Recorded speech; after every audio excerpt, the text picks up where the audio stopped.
No, Simon, you're not too wide. You look just right tonight.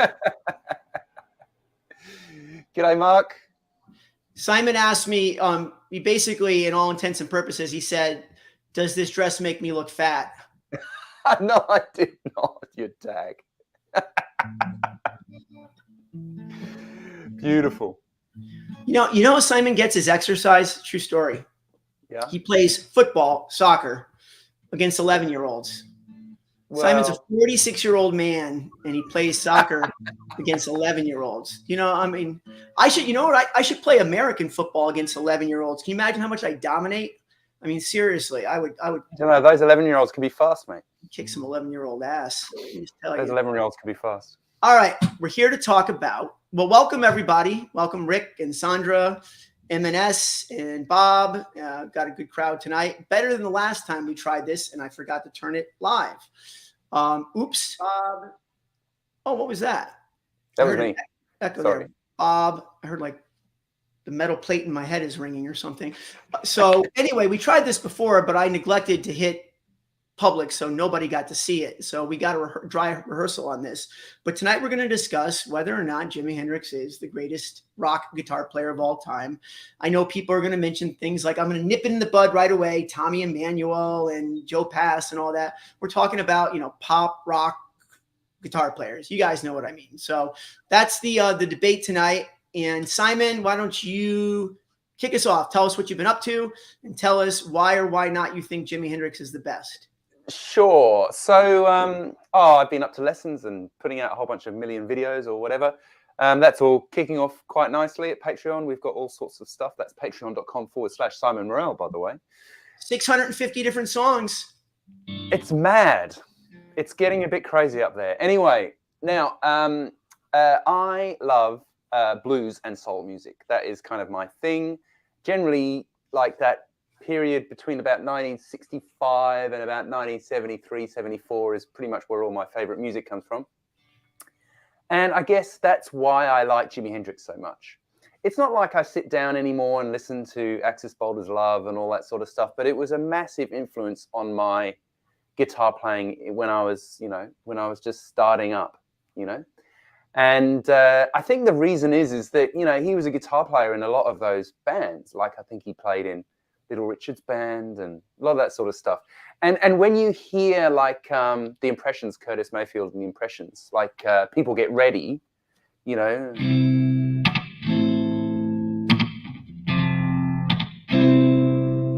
bum, bum, bum, bum, bum, bum, bum, bum, and you hear that the kind of the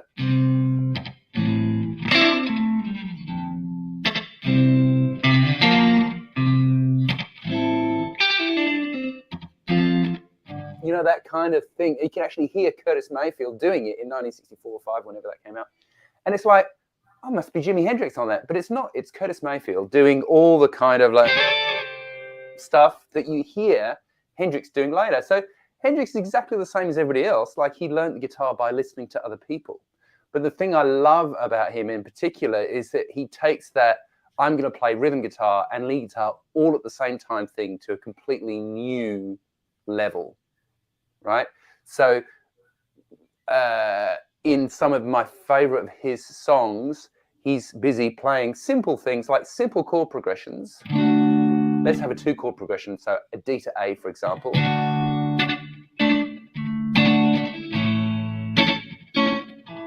Something simple like that, but he makes it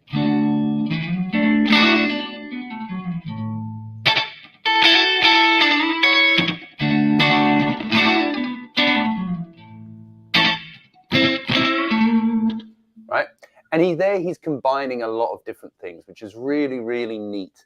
And the actual concept of it is very simple. But I think like with all these sort of great sounding ideas, they sound simple, actually quite hard to do.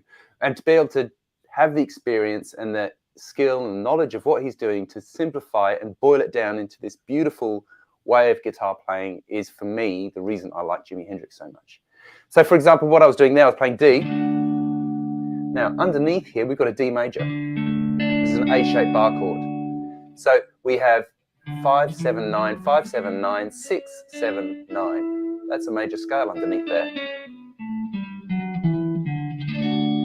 So here's a chord. Now with my third finger, I'm playing the A triad with the flat of my pinky here. And I can slide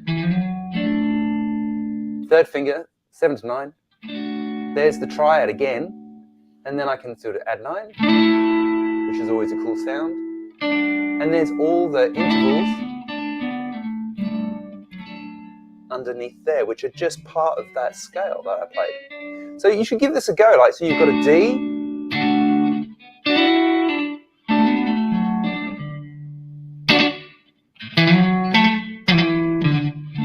and even underneath. So D, so underneath the root I meant there. Right? So 5, 7, 5, 5, 7, 9, 5, 7, 9, 6, 7, 9, 6, 7, 9. Right? All those. Right?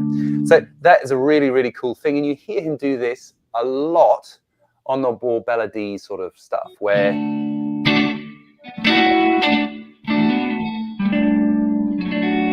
right, sus4. And there's a major third in the bass, F sharp over D. And then I played an A major. And I could do the same thing. But I did that already. So let's play stuff at the top of the chord instead. So we've got an E-shaped bar chord here.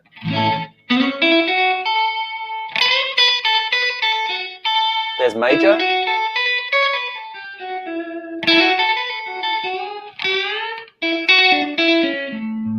Right. So my second thing, I can't remember what I played, something probably like this. Right. So what's happening there is I've got A. There's the sus4, but instead of resolving to the chord, I hit the sus4 and slide it with my third finger into what is another A here. So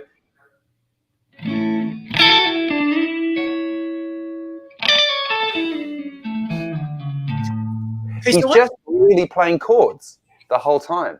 And I think he's arpeggiating chords and, all that sort of stuff. But I just love how that works.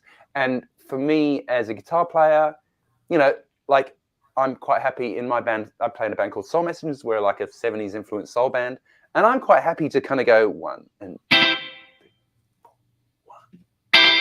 That does it for me. I just love hearing the rest of the band play. But, in those moments where it's not just that,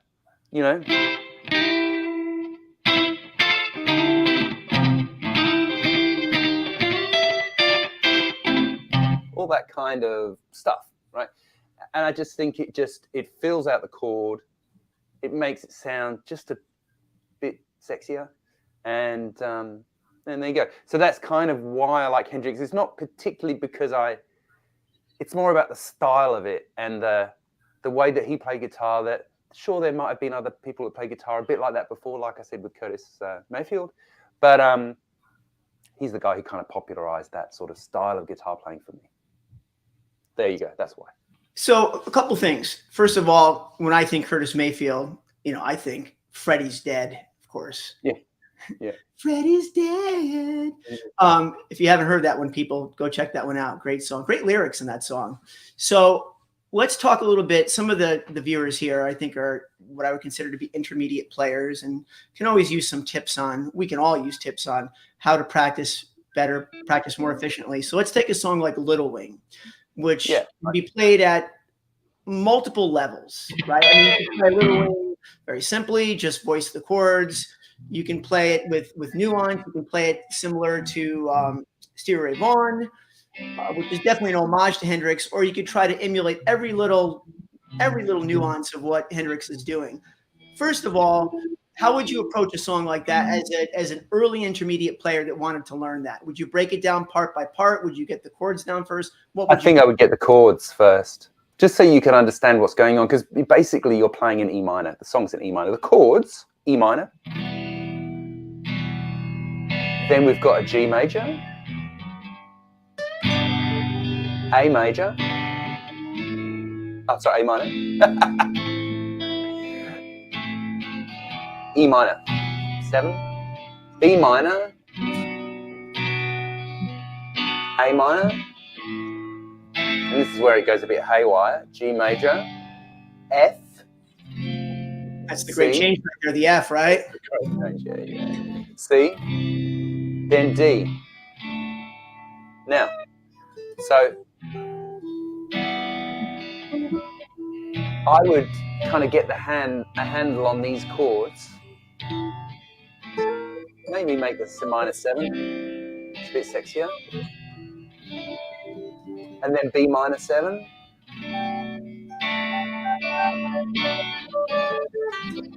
A minor 7. And then G. That's the sort of first step, just to be able to play that.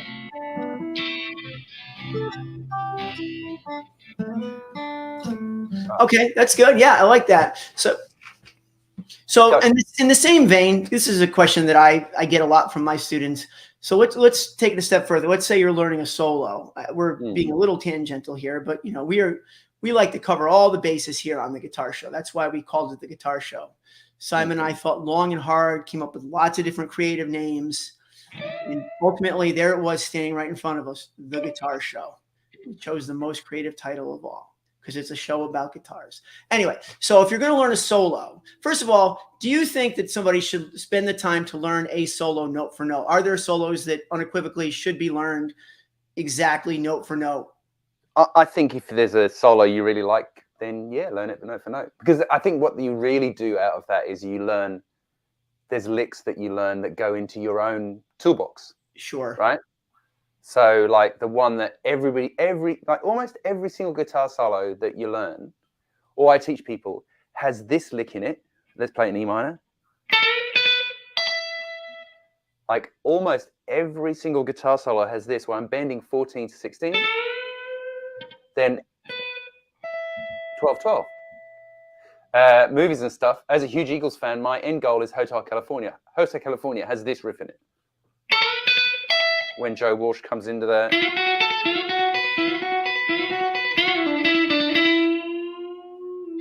that one, right? Yeah, it's a great one. You know, even things like, you know, In Nothing Else Matters, where it's like...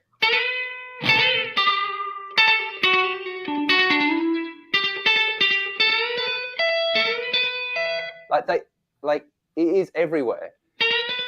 So that's something which has entered into me, you know, in the same way that it entered into all these other people, because they learned probably Chuck Berry, right?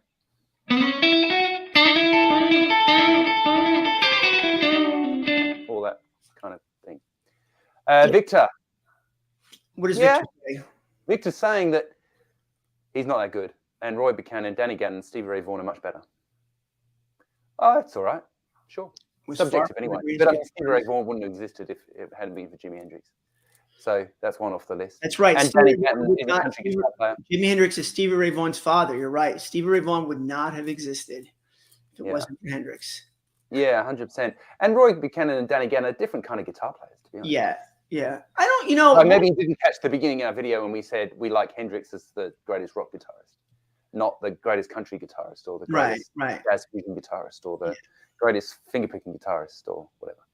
But like, totally take your point, Victor. There are other great guitar players. Yeah, I don't know. You know, Danny Gatton, I'm pretty familiar with, but you know, there's guys like, and if I'm grossly wrong in this comparison, you know, Danny Gatton is kind of like the Johnny Highland, right? The super fast telly, you know, lightning runs, you know, a real middle sound, just, you know, chicken picking, can play 1,000 miles an hour, very tasteful.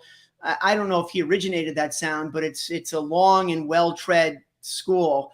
Roy Buchanan, I tried to get into Roy Buchanan. There's a live video of him playing from the mid-70s, and you know, I fell asleep. I mean, I didn't think there was anything astounding about it. He plays a, you know, few, you know, you call them cliche, very, very well executed traditional blues licks, and I don't know, there wasn't a whole lot about it that really excited me. But I'm going to take a whole different tack here on this. So if you want to talk about, technical ability or dynamics, it's hard to take anything away from Jimi Hendrix. And I'm not quite sure what Victor means as far as Jimi Hendrix was far from the greatest he's credited with. I think he means that Jimi Hendrix is overrated a little bit. And I don't even know what overrated means or rated means. Somebody said a couple of weeks ago that Jeff Beck is underrated.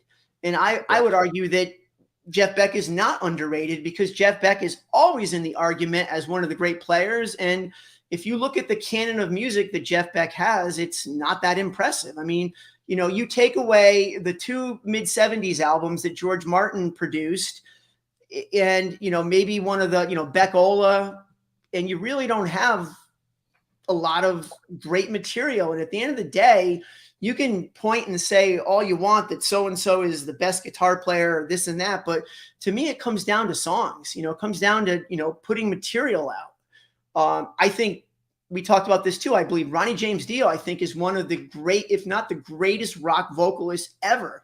But would I call him that? No way. I mean, he just didn't have the material to sing. He sang some of the crappier Black Sabbath songs, and he had a few solo songs. I mean, you take away Man on the Silver Mountain, Heaven and Hell, and a couple of the other deeper songs on Rainbow that I happen to like because I love his voice, and what Rainbow in the Dark and Last in Line, and you've got, his whole career, really, sadly. I feel like Jeff Beck is kind of the same way. Somebody said Gary Moore. Gary Moore is another great player, but, he played on the tail end of Thin Lizzy when they weren't that good anymore. Sandra, you might be a big Gary Moore fan. I think you are, but most people wouldn't even know who Gary Moore was if he didn't do the Still Got the Blues, if he didn't have that, that hit in the mid 80s. Mark Knopfler. I like Mark Knopfler too. Did somebody write that for me? Me, I wrote that. Sorry, mate. Oh, that's nice. People can write for me. Yes, I do like Mark Knopfler a lot. But anyway, so if it comes down to the greatest of all time, if we're going to get on that higher pantheon of players, it's a very, very rarefied air. I only put a couple of guys on there. I put Hendrix on there. I put Page on there. I put Clapton on there. And maybe that's it. And Clapton falls off quickly for me. To me, it comes down to Page or Hendrix. And yeah. I think Page is better in so many ways. I think that Page was a better songwriter. Page was just as much of an innovator.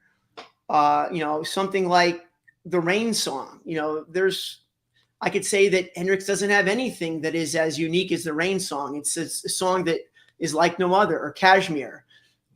Never found Hendrix holding an acoustic guitar. I mean, Hendrix didn't play the acoustic for me, and this is just me. This is my opinion. But the acoustic is 50-60% of what I do. I love acoustic rock, and Hendrix has none of it.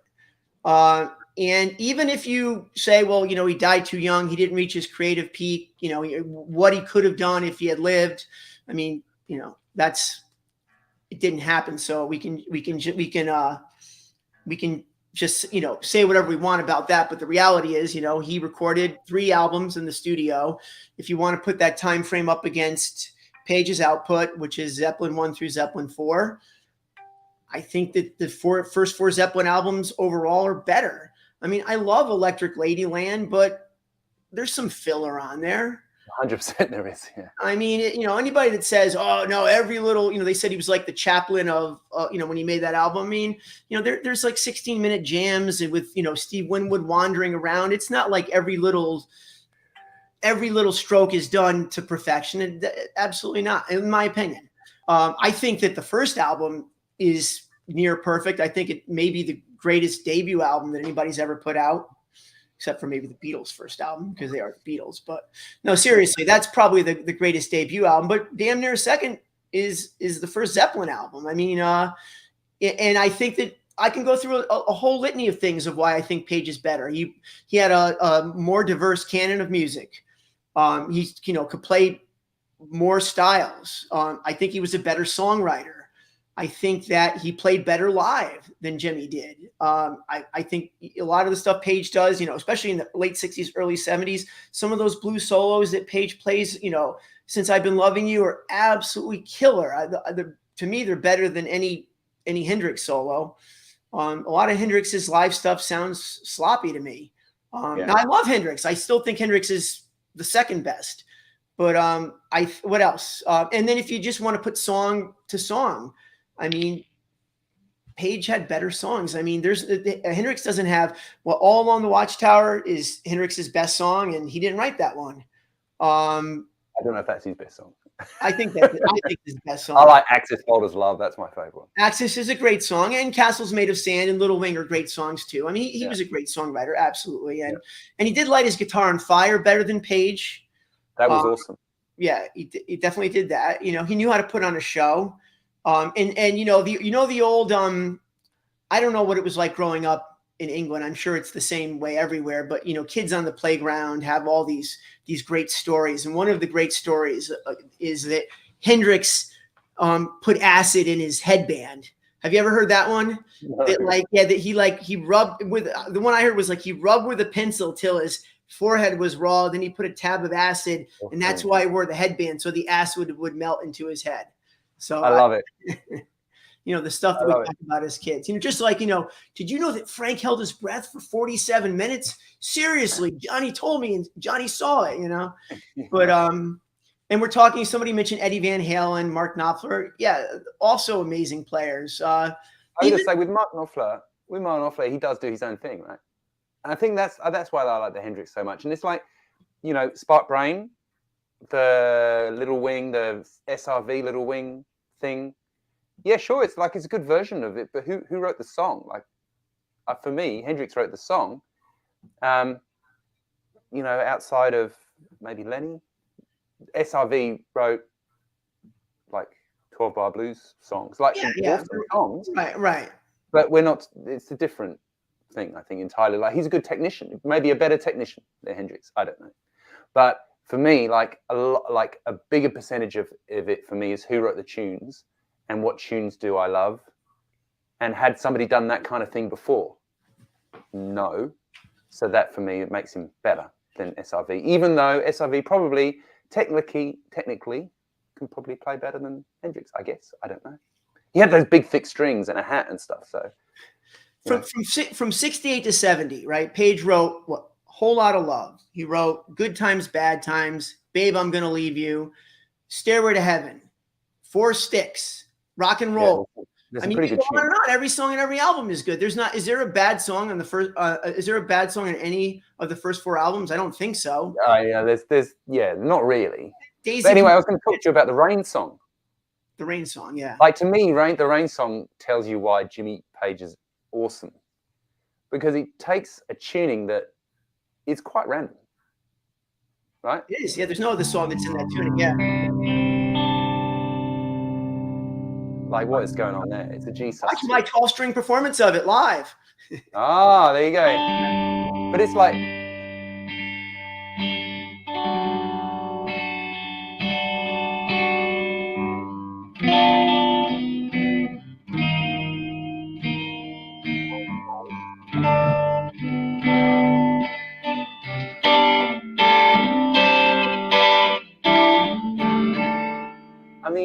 that is awesome. Seriously, that is so great. So the Spark Brain says, listen to Hendrix's Little Wing Voodoo Child, then listen to SRV's Little Wing Voodoo Child. SRV is by far a better guitarist, and that's a lot of hyperbole there, I think. First of all, Hendrix wrote those songs, and SRV's versions are derivative. Now, if you think SRV plays with more feeling, like Simon said, that very well could be. I'm not a blues expert, and I like SRV. I like his stuff, but the fact that Hendrix wrote those songs and SRV didn't take them. The copies are pretty faithful copies, right? The playing may be a little better, but it's not like it's not like what Hendrix did with All Along the Watchtower, right? Made a completely different song out of it. SRV took the songs and just did them like Hendrix. Maybe better, I don't know.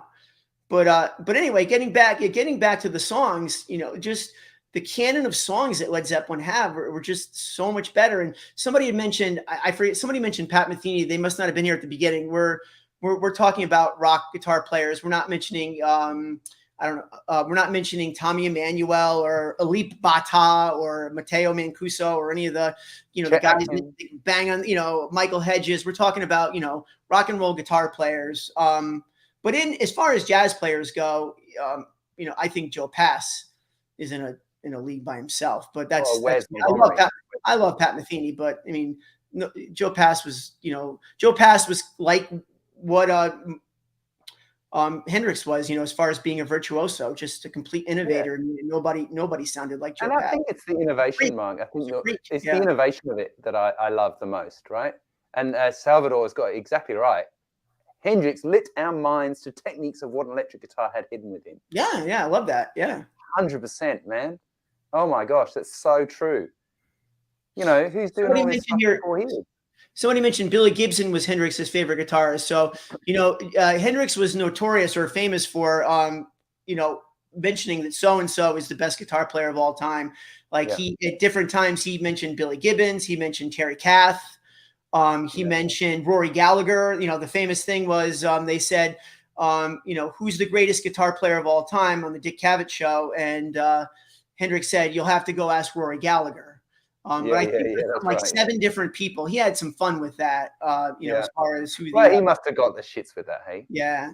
And Billy Gibbons, by the time Hendrix died, Billy Gibbons didn't have a whole lot of material. He was just playing pretty straight up the gut Texas blues. I don't know if you guys have ever heard in the early. I love those records. Yeah, it's good, but it's just the first album didn't even come out until after Hendrix died. So I don't know how much of Billy Gibbons Hendrix had heard, but Hendrix was full of hyperbole too, like we all are. You have to have a little bit of the 10 greatest or the 11.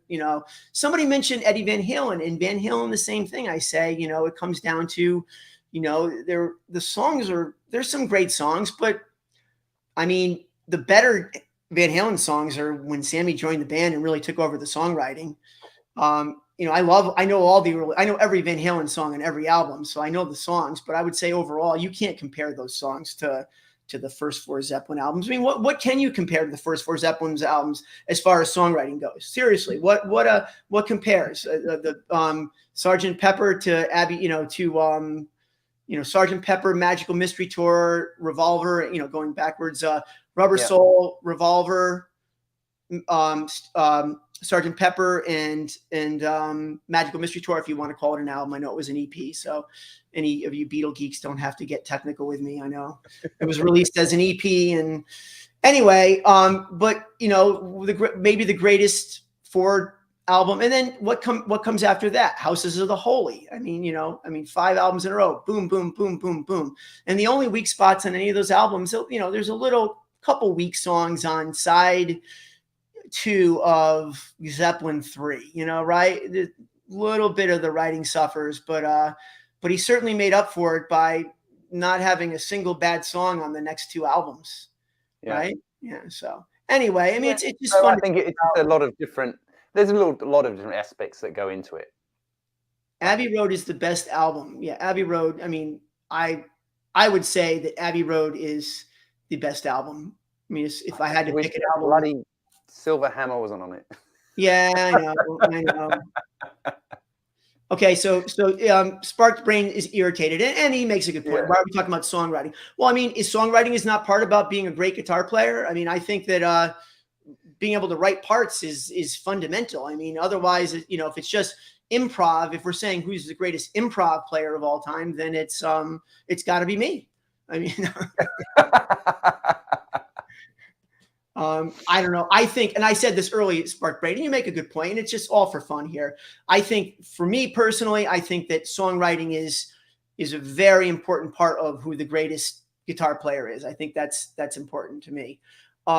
If you want to talk about, I can wax on what's his face, Derek Trucks. If you want to talk about the greatest guitar player of all time, Derek Trucks, there's nobody that's ever played that sounded like that guy. If you guys don't know Derek Trucks, he plays slide guitar in the Tedeschi Trucks band. And there's if you like slide guitar playing, you may not like it if you like slide guitar playing because he reinvented slide guitar playing. There's nothing that even sounds remotely like it. And B.B. King himself said, "Son, that's about the greatest I've ever heard it played." B.B. King called it the best. And it's anyway, but all the guys mentioned can write, so it's moot. Yeah, he's right about that too. All the guys can write for sure. That's why I said, we're talking about the we should have you on as a guest. You're making good points. Yeah, we should. I like this guy. Spark brain. Yeah, they for sure. But I mean, you have to at that level. And then Sal says, let's not forget James Taylor. Now we get into that. Now, if we mention James Taylor, now people start, saying, well, he didn't quite have the technical ability, or where does finger style come in? But here, I give you this. Jimmy Page could play like James Taylor, and Jimmy Page could play like Jimi Hendrix, because Jimmy Page was the greatest guitar player of all time.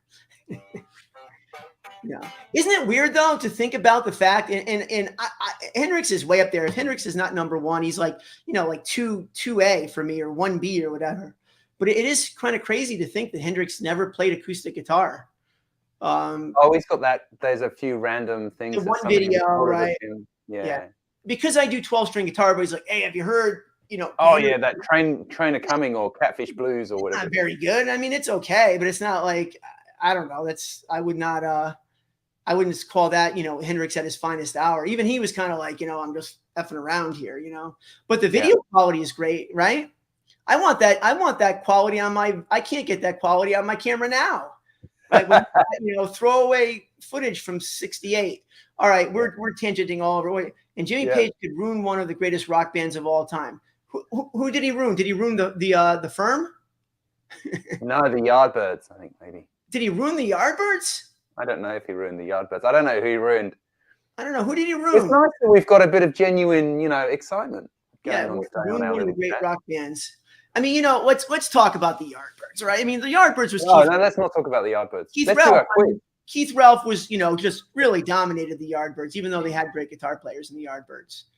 But all right, so let's do the quiz. All right, let's do the quiz. All right, the first one is a true or false question. Is there a prize, Mark? There's a prize. I'll give a $25 Amazon gift card to the winner here. All right, so my first question is, how many albums did Jimi Hendrix put out in his lifetime? Oh, I don't know. In his lifetime, good question. Mm-hmm. And question two is, how many songs did Jimi Hendrix record after he died? That's very clever. That's how good he is. Yes. 12. No. That's how good he is. He was able to record and put out records. No. The answer is I'll give movies and stuff the prize on that one, because I'm going to count Band of Gypsies, because it was released during his life, even though it was a live album. So it was 4, yes. And the albums were, as we know, Are You Experienced, Axis Bold as Love, Electric Ladyland, and Band of Gypsies. And how many songs did Jimi Hendrix record after he died? None. Right. Rick Nelson got that one. Right. All right. So now, next question. Where does Prince rank on the list of guitar players whose last name is Nelson? If you've watched any of my previous videos, you'll know the answer to this. Where does Prince rank? Is he the best guitar player ever named Nelson? Second best, third best, fourth best, fifth best? We'll put that one on ice. You guys keep going for that one. All right. The next question is, where, I know this because I know somebody that was there. At what concert, who is Hendrix opening up for? And where did Hendrix get in a fight with a couple guys in the front row and not play the show? He was opening for this band. This was in '66. It was in my backyard. That's a little thing for you. Where was he when he got in a fight with somebody in the stands and canceled and quit the show after one song? He was with the Monkees. He wasn't in Florida though. He was in my backyard. Oh, I don't know where that is. Where am I from? Does anybody know where I'm from? Literally in your backyard. Yeah, it was in my backyard, actually. Yeah. It used to be a stadium here. Nice. The door is in my backyard too, right? Blood in the streets like of New Haven. That's right, Connecticut. Bridgeport, Connecticut. Yes. Who got that? There were some racial things thrown out by Connecticut movies and stuff as well. So he's got two. Bridgeport hasn't changed too much. All right. So, all right, we've got that. I don't know who got that one right. So I'm keeping a tally, actually, Mark. You'd be pleased to hear. I've got Rick with 1. I've got movies and stuff with 2. And we haven't got an answer to the Nelson question. Right. We don't have an answer to the Nelson question yet. Yeah. Okay. Oh, no. Well, maybe we do. Wait a minute. I see the answer. Encryption got it. That's right. Encryption. Prince is the 5th best guitar player named Nelson. So we're going to put them in order. This is like your personal crusade, isn't it, Mark? I know. Number 1, Willie Nelson. Right? Can we put that on the screen somewhere? Willie Nelson. We can't do that anymore. Yeah, Willie Nelson. Number 2, Ricky Nelson. Okay. Number 3, Gunnar Nelson, not Gunther, Gunnar Nelson. Gunnar Nelson of the rock band Nelson. Number 3. Number 4, Gunnar's brother. I don't know his name. What's Gunnar's brother's name? So Gunnar's twin brother, 4th best guitar player whose last name is Nelson. And 5 is Prince Rogers Nelson. There you go. 5th. All right. True or false? Oh, dear. True or false? Curtis Mayfield played the guitar with 1 finger. Did Curtis Mayfield play the guitar with 1 finger?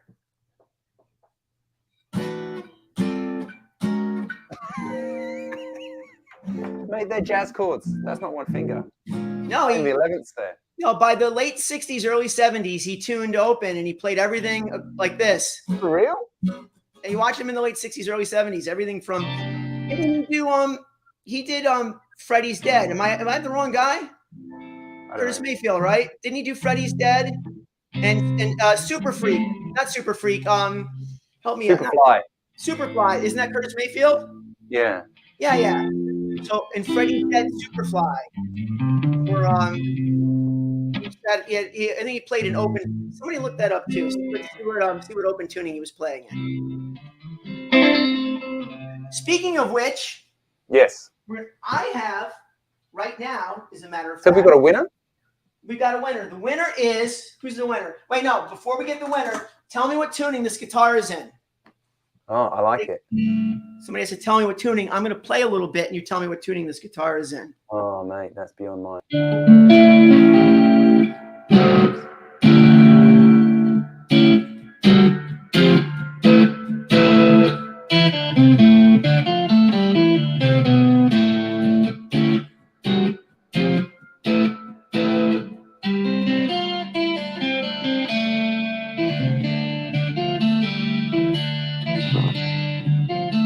No idea.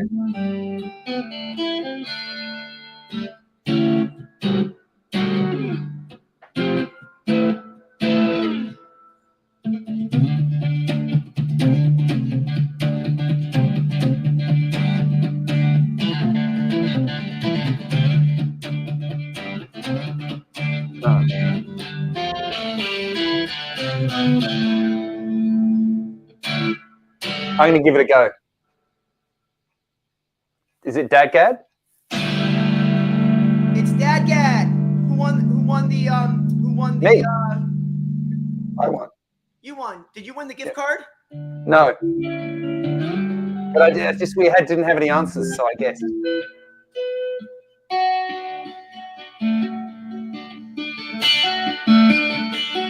It's nice to know that my ears are working. So, Mark,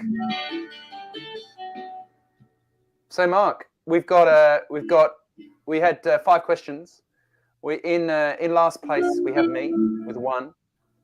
In equal second place we have Rick and Encryption with 1 each, and in first place we have movies and stuff with 2. Movies and stuff. He won the whatchamacallit too. He won the so movies and stuff. Let everybody know here, all 17 people, that that I don't know you, right? And you won the guitar, the Van Gogh. I can't think of the name of the guitar last month. For real? Yeah, he won. Yeah. That's every awesome. guitar. People question that. Every guitar I've given away to somebody that I've never met, that I don't know. I don't give them to friends. I don't have any friends. Oh, mate, I'll be your friend. I'm just kidding. I have friends. All right. Well, that was really good. I'll answer the Eastwood question next week. I haven't, but I am going to be giving that away. It's actually sitting behind me. There was a little bit of an error. I don't want to talk about it publicly, but I will. And let me do this. Who won movies and stuff? Yeah. Okay. All right. So hit me up, and then and I'm also going to give $10 to I was going to give 25 to the Spark Brain, but I'm only going to give him 10 because he got sucked into that. Another thing, man, you got to be on our show. We can debate all day. He loved that. He loved that solo on the Rock and Roll Hall of Fame ceremony. I thought that was like kind of. I felt like he went like this. This is what Prince did. I'm going to be Prince here. You guys can go in just a second. We'll let you all go. This is what Prince did. How about a bit some interim music whilst you get set up there? Yeah, get some interim music. Why don't you play that? Prince went like this over the progression. I don't even know if this guitar is included, but let's find out. Now Gunnar could do that song justice. Obviously, was it? And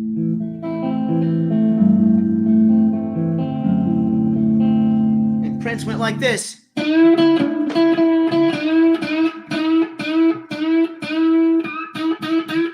Really? Did he steal your girlfriend in college or something? What other cliche riffs did he play? You know?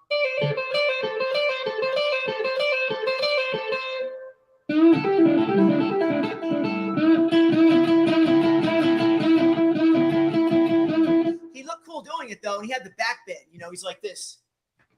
See if I can bend with my eyes back into view here.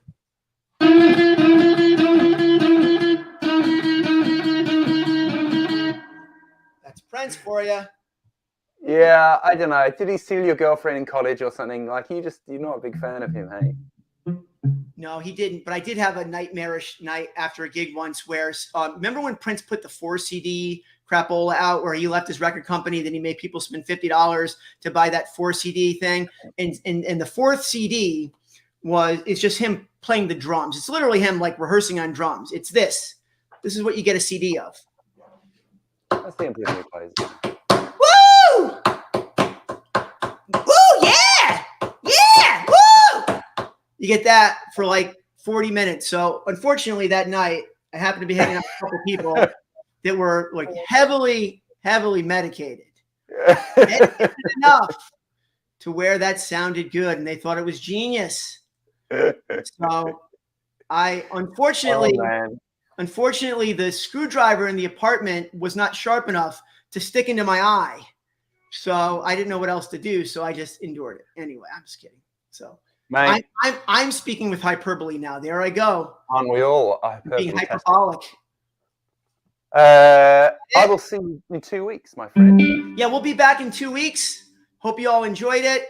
I think that we've definitively answered the question that Jimi Hendrix is one of the greatest guitar players of all time. So is Stevie Ray Vaughan. So is Eddie Van Halen. So is Pat Metheny. So is Gunnar Nelson, Roy Buchanan. All those guys. I mean, they're unbelievable. I mean, you know, yeah, there's amazing guitar players. This is for fun. Yeah, this is for fun. Yeah, Joe Walsh is all right. Joe Walsh, yeah, incredible. Yeah, that the Funk 49 riff. That's another one that's tough to get it real perfect there. Joe Walsh came up with this, my favorite riff of all time, right? Can't even play it anymore. You know how Prince plays that riff? So this is the riff. This is how Prince plays that riff.